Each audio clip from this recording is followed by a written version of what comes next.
stronger, you can do this. Let's do this. I guess. If you guys didn't realize from my intro, I didn't like this movie at all. Anyway, welcome back. This is Be Kind and Unwind with your boy, the Y Man. This movie review is about Speak No Evil, starring James McAvoy. So, I didn't like this movie. I already said that before, and I'll say it again. This movie had potential, but it didn't really go anywhere. There's a family that go to a resort. They meet this other family who is James McAvoy and his wife and his kid. They seem to be very nice, very friendly. They get invited to their home somewhere in the middle of the country. And family that were sitting with them decided to go. Why? I don't know. They go.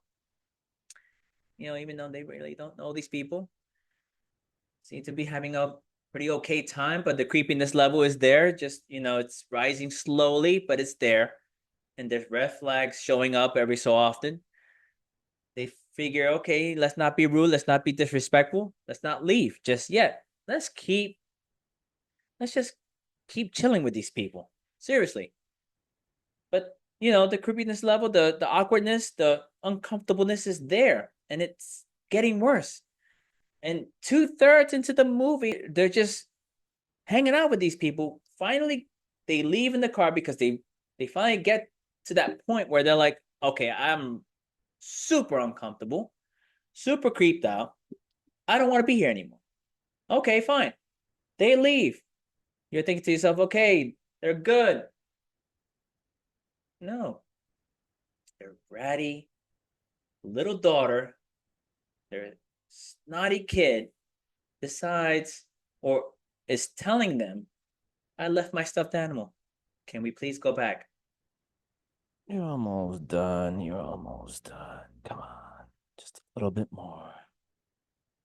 You guessed it.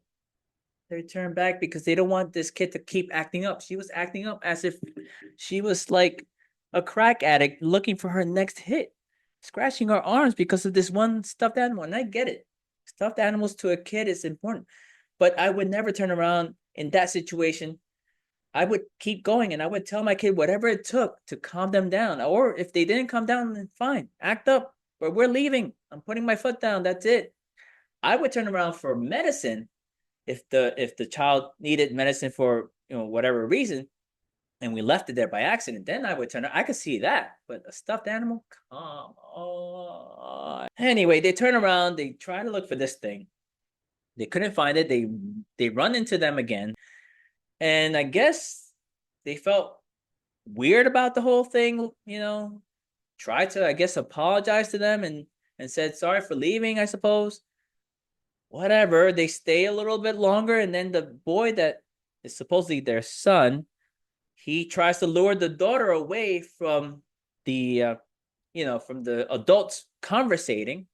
He leads her to this secret bunker in a shed.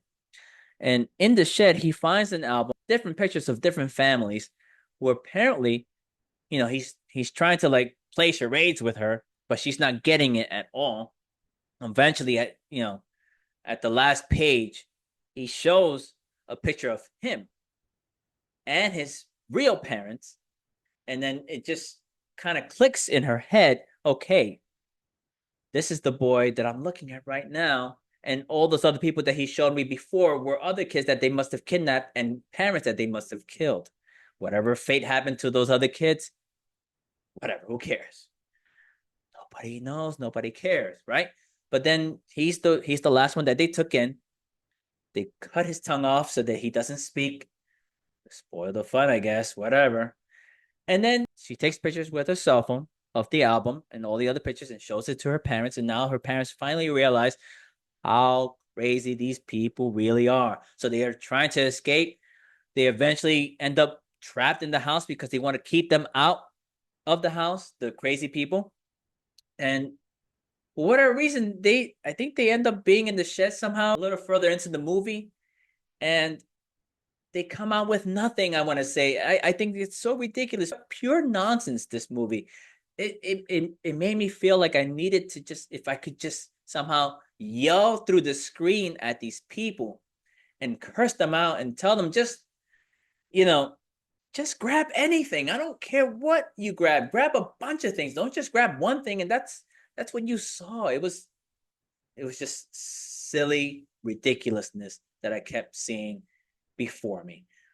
Eventually, they end up on the roof, all four of them. The wife shows up with a pistol or a shotgun, I believe. They struggle. They take away the shotgun. She falls over. She ends up dead on impact.